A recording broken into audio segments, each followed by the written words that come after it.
여러분, 지혜로운 사람 하면 어떤 이미지가 떠오르십니까? 복잡한 문제를 순식간에 쉽게 해결하는 사람? 아니면 말을 청산유수처럼 잘하는 사람? 혹은 남들이 모르는 지식을 많이 가진 사람을 떠올리곤 합니다.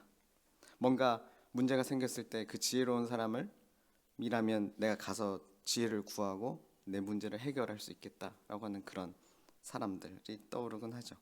우리는 본능적으로 더 똑똑하고 남들보다 더 나은 판단력을 가지고 싶어 합니다. 그래서 이 경쟁 사회에서 살아남고 인정받을 수 있다고 믿기 때문이죠. 또 살면서 끊임없이 우리는 실제로 지혜로운 선택을 요구받습니다. 자녀 교육, 재정 문제, 관계, 교회 사역까지 우리는 늘 더 잘 판단하고 더 옳은 결정을 하고 싶죠. 하지만 오늘 야고보 사도는 우리에게 도전적인 질문을 던집니다. 13절을 보십시오. 너희 중에 지혜와 총명이 있는 자가 누구냐? 라고 묻습니다. 야고보는 지금 누가 더 교리를 배웠느냐? 누가 더 성경 지식이 많으냐? 라고 묻지 않습니다. 그는 지금 우리의 진짜 실력을 확인하고 싶어 합니다. 믿음의 실력, 그 실력이죠. 오늘 말씀을 통해 성경이 말하는 진짜 지혜가 무엇인지, 그리고 그 지혜가 우리 삶에 어떻게 나타나야 하는지를 함께 살펴보려 합니다. 야고보는 먼저 지혜와 총명이 있는 자라면 그것을 입증해 보라고 도전합니다. 마치 바로 앞에 2장에서 행함이 있는 믿음을 강조한 것처럼 말이죠. 그런데 그 입증의 방법이 독특합니다. 13절 하반절을 보면 이렇게 얘기하죠. 그는 선행으로 말미암아, 지혜로운 자는 선행으로 말미암아 지혜의 온유함을 그 행함으로 보일지라, 이렇게 말하는 것입니다. 여기서 지혜는 헬라어로 소피아라고 합니다. 하나님을 아는 깊은 통찰을 의미하죠. 그리고 보일지라는 말은 눈에 보이게 끄집어내라, 보여줘라 라는 뜻입니다. 야고보는 지혜가 머릿속에 있는 것이 아니라 이 손과 발처럼 눈에 보이도록 드러나는 것이라고 말하는 것이죠. 특히 주목해야 할 단어는 온유함입니다. 프라우테스라는 이 헬라어는 고대 그리스 사회에서 야생마가 잘 길들여져 가지고 주인의 통제 아래 있는 상태를 묘사할 때 쓰는 단어였습니다. 즉 힘이 없어서 비굴한 것이 아니라 엄청난 힘과 지식을 가지고 있지만 그것이 통제되어 부드럽게 쓰일 때 쓰이고 안 쓰일 때 안 쓰이는, 멈출 때 멈추고 갈 때 가야 하는, 힘차게 힘을 쓸 땐 쓰고 부드럽게 가야 할 때는 부드럽게 나타나는 그런 상태입니다. 정리하자면 성경이 말하는 진짜 지혜로운 사람은 많이 하는 사람이 아니라 그 알미, 선한 행동으로 나타나고 타인을 향한 부드러운 태도로 증명되는 사람이라는 것이죠. 아는 것을 선하게 사용할 줄 아는 능력이고 그 힘을 자기 통제 아래 두는 성품이 바로 지혜라는 것입니다. 그러나 사랑하는 성도 여러분, 우리의 모습을 한번 정직하게 들여다봅시다. 우리는 이 지혜를 어떻게 사용하고 있습니까? 우리는 종종 내가 맞아, 내가 저 사람보다 더 잘 알아 라는 것을 증명하기 위해서 지혜를 사용합니다. 가정에서 배우자와 대화할 때, 직장에서 동료와 대화할 때 우리는 논리로 상대를 제압하려 합니다. 내가 원하는 대로, 내가 뜻대로, 내가 바라는 결과대로 움직이기 위해서, 우리는 정말로 나의 옳음을 증명하기 위해서 지혜를 사용합니다. 필요하면 날카로운 말을 쏟아내고 그것을 총명함이라고 착각합니다. 심지어 교육부서 회의 중에서도요. 청소년부만 그러는 거 아니죠? 네?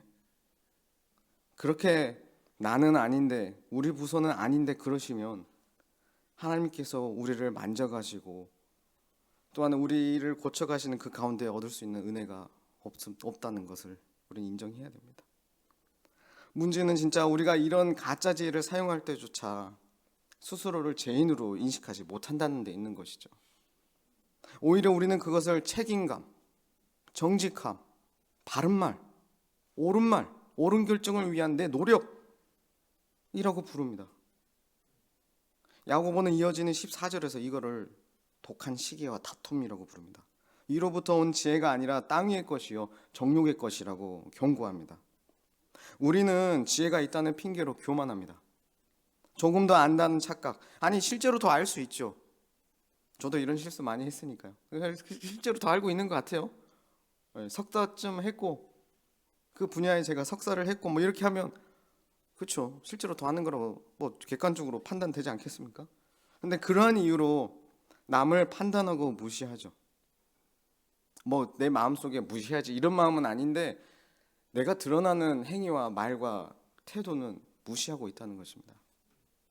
온유함 대신에 거친 주장이, 선행 대신에 내 유익을 구하는 계산이 우리 안에 가득하죠. 이것은 지혜가 아니라 지혜를 가장한 죄성입니다. 우리는 스스로 지혜롭다 하나 실상은 어리석은 자가 되어서 관계를 깨뜨리고 상처를 주고 있습니다. 저도 그렇고 주변의 말로 인해 관계가 멀어지고 아파하는 분들이 계심을 발견합니다. 내 딴에는 지혜였고 사랑 어린 조언이었고 옳은 것을 알려주고 바른 길로 가자는 말이었는데 결국은 어리석은 선택이 될 수 있는 것이죠. 지혜는 조급한 말보다 행위로 드러나는 법입니다. 어떨 때는 참고 기다려주며 어떨 때는 정말 아무것도 안 하고 하나님께 기도만 하는 것이 지혜일 때가 있습니다. 우리는 깨닫습니다. 우리 스스로의 노력으로 이 지혜의 온유함을 만들어낼 수 없다는 것이죠. 아무리 착하게 살아야지, 화내지 말아야지, 이번엔 이러지 말아야지 다짐해도 결정적인 순간에는 쉽지 않습니다. 상대가 나의 말과 의도를 나처럼 여겨주고 받아주기를 원합니다. 상황을 통제하려는 마음이 제 안에서 불쑥불쑥 고개를 쳐들어댑니다. 하나님 없이 내가 옳음을 증명하려는 마음이 가득합니다. 이런 내 마음, 이런 땅의 지혜, 정욕의 지혜를 어떻게 저는 다스릴 수 있는, 우리는 이 마음들을 다스릴 수 있는 능력이 없죠. 그래서 우리에게는 우리 밖에서 오는 구원자가 필요합니다. 나를 다스려 주실 분이 필요합니다. 성경은 고린도전서 1장 24절에서 이렇게 선포합니다. 그리스도는 하나님의 능력이요 하나님의 지혜니라고 선포합니다. 우리는 예수님을 바라봐야 합니다. 그분은 온 우주를 창조하신 지혜의 근원이셨습니다. 누구보다 율법을 아주 완벽하게 하셨고 누구보다 사람의 마음을 꿰뚫어 보셨습니다. 그러나 예수님은 그 지혜로 사람들을 정죄하거나 찍어 누르지 않으셨죠. 오히려 그분은 말씀하셨습니다. 나는 마음이 온유하고 겸손하니 나의 멍에를 메고 내게 배우라. 아멘. 예수님의 지혜는 십자가에서 절정을 이루죠. 세상의 지혜로는 자기가 살기 위해 남을 죽여야 하지만 하나님의 지혜신 예수님은 우리를 살리기 위해 자기가 죽는 길을 택하셨습니다. 그분은 전능한 힘을 가지셨으나 털 깎는 자 앞에서 잠잠한 양처럼 온유하셨죠. 그 십자가의 온유함과 선행이 죄인인 우리를 살렸습니다. 우리가 실패한 그 온유한 삶을 예수님이 완벽하게 살아내셨고 그 의로움을 우리에게 선물로 주시는 것이죠. 이제 우리는 어떻게 살아야 될지 고민을 해야 합니다. 더 많이 배우고 돌을 닦아 온유해지는 것이 아니란 건 우리는 알고 있습니다. 참 지혜신 예수 그리스도, 이 예수님을 우리 마음에 모셔야 합니다. 우리 찬송가 불렀던 것처럼 주님의 형상으로 변화되기를 우리는 구하고 그렇게 닮아가기를 하나님께 간구해야 합니다. 우리 마음에 정말 예수님을 주인으로 순간순간 왕으로 늘 모시고 살아야 합니다. 잊지 마십시오. 우리는 예수님과 연합한 자들입니다. 내 안에 계신 주님의 성품이 흘러나오는 자들이죠.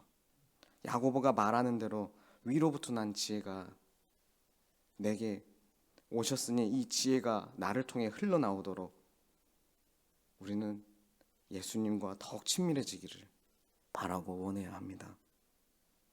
화가 나서 쏘아붙이고 싶은 순간 내 안에 그리스도를 바라보십시오. 주님, 저의 옳음을 증명하려는 교만을 십자가에 못 박습니다. 주님의 온유함이 나를 통해 나타나게 하옵소서라고 우리는 때때로 시시때때로 정말 의탁하고 의지하고 기도해야 합니다. 정말 나는 새하여야겠고 주님은 흥하셔야 합니다 라는 고백이 매 순간순간 우리 안에 있어야겠습니다.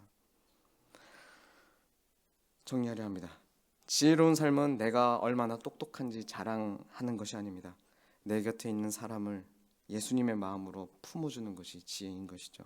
오늘 하루 여러분의 지혜를 말싸움에서 이기는 데 쓰지 마시고 져주는 데 쓰십시오. 어떻게 하면 상대를 위해 져줄지 생각하고 기도해 보십시오. 우리의 총명을 비판하는 데 쓰지 말고 더 기민하게 섬기는 데 쓰기를 우리가 애써 보았으면 좋겠습니다. 그때 세상은 우리의 스펙이나 말이 아니라 우리의 선한 행실과 온유함을 보고 아, 저 사람 안에 예수가 있구나 라고 알게 될 것입니다. 이것이 위로부터 난 지혜로 사는 성도의 영광스러운 삶입니다. NRPC 성도 여러분, 정말 지혜는 말이 아니라 삶입니다. 지혜는 날카로움이 아니라 온유함입니다.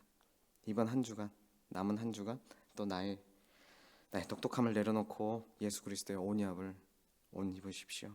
그리하여 우리가 가는 곳마다 다툼이 그치고 화평이 심어지는 참된 지혜의 열매가 맺히기를 주님의 이름으로 축원합니다. 우리 기도로 나아가시겠습니다.